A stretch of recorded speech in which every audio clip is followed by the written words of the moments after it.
दिनै जोहोलाव बालिराम बर' बिथांनि 29थि बोसोर मुंख्लं सान आरो बेखौ दुलाराय बर' फरायसा आफादा बोसोरफ्रोमबो फालियो आरो गुबुन बोसोरफ्राव फालिनाय बायदि देग्लायबो बेखौ नैबे हरिसिंगा बिथांनि जोनोम जायगायावनो बा ओनसोलावनो बेखौ फालिनाय जादों आरो जोंनि बिटिआर सरकारनिफ्राय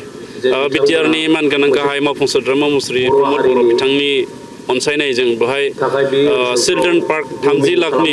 बेखौ गायसननाय जादों खुन्थिया आरो बिनि खामानिया थाबैनो जागोन। बालिराम बर' बिथाङा जोंनि बर' हारिनि सासे बिर जोहोलाव आरो बिथांनि जि हारिनि थाखाय होलांनाय अबदान आरो बिथाङा दिन्थिलांनाय जि लामा आरो बिथांनि जि आदर्श बेखौ जोङो साफ्रोमबो बर'साया फोथांनानै लाखिनो थाखाय नाजानांगोन आरो बिनि थाखायनो दुलाराय बर' फरायसा आफादा बिथांनि मुंख्लं सानखौ अरायसम फालियो आरो नैबे हरिसिंगा ओनसोलनि गासैबो रायजो राजाफ्रा खौसे जानानै बिथांनि मुङाव all India invitation football tournament मोनसे खुङो मोजां लेभेलनि बेबो बिथांनि मुंखौ जोंनि गेजेराव अराय गोसोखांथि लाखिनो थाखाय बे हरिसिंगा ओनसोलनि रायजो राजाफ्रा नाजानाय मोनसे स्टेप आरो बिनि थाखाय आं हरिसिंगा ओनसोलनि गासै रायजो राजा बिथांमोनखौ साबायखर जासियो। बिथां मुंख्लंनि जि सिमां आद्रा थानाय सिमां आरो बे आद्रा थानाय सिमांखौ जोङो साफ्रोमबो थांना थानाय सुबुङा मावफुंनांगौनि बिबान आरो जोङो दिनै बिटिआर सरकारनिफ्रायबो बिथांनि थाखाय खुंनाय बिथांनि मुङै खुंनाय बे अल इन्डिया इनभाइटेसन बालिराम बर' फुटबल टुर्नामेन्टआव 5 लाख राङै रेकारिं हरनाय जायो स्पर्ट्स डिपार्टमेन्टनिफ्राय बेबायदिनो बिथांनि मुंखौ जों अरायसम गोसोआव लाखिनो थाखाय जोंनि सरकारनिफ्रायबो नाजानाय जादों।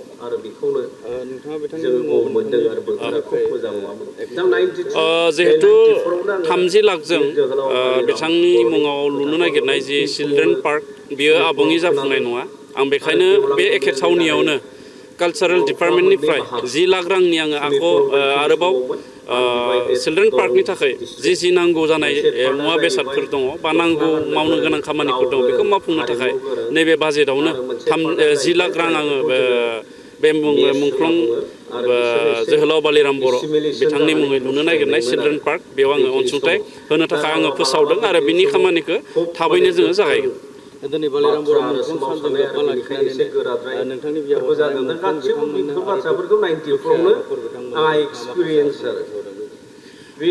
आङो दिनै फोसावनानै गोजोनदों जे जोंनि 32 नं बिटिसि समस्तियाव भेरगाव बिटिसि समस्तियाव थांनाय गोलाव बोसोर सोमावसारनायाव बड'लेण्डनि सोमावसारनायाव एबसुनि एनडिएफबि बिएलटि जोंहा मुंख्लं जानाय सुबुं दङ आरो बे मुंख्लं न'खरनो आंनिफ्राय आङो न'खरफ्रोमनोबो आङो हम सलार होनायनि थाखाय आङो दिनै बेहाय फोसावदों आरो जाय मुंख्लं न'खरा गोरिबसिन आरो जायफोरनाव बिदि खामानि मावनानै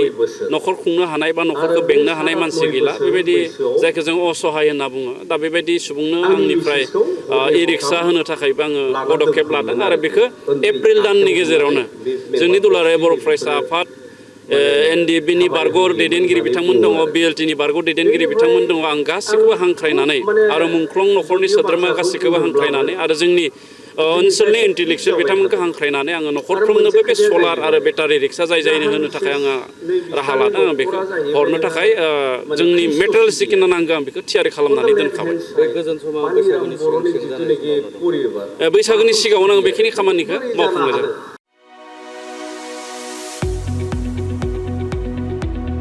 गुनगोनां गोजौ सोलोंथाइ लानो गोसो गुदुं फरायसाफोरनि थाखाय गोजोनथाव खौरां।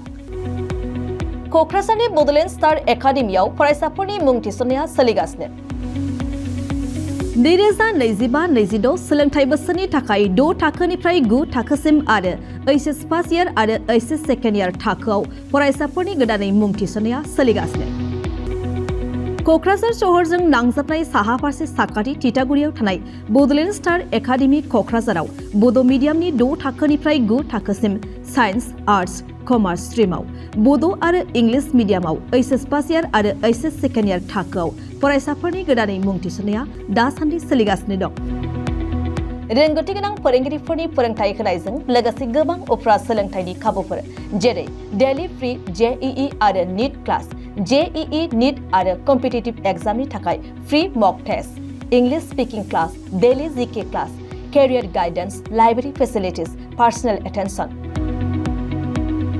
हौवासा आरो हिन्जावसाफोरनि थाखाय आलादा थाग्रा हस्टेल बायदि बायदि सोलोंथाइ खाबुफोरजों गुनगोनां सोलोंथाइखौ बे बड'लेण्ड स्टार एकाडेमियाव मोननो हागोन।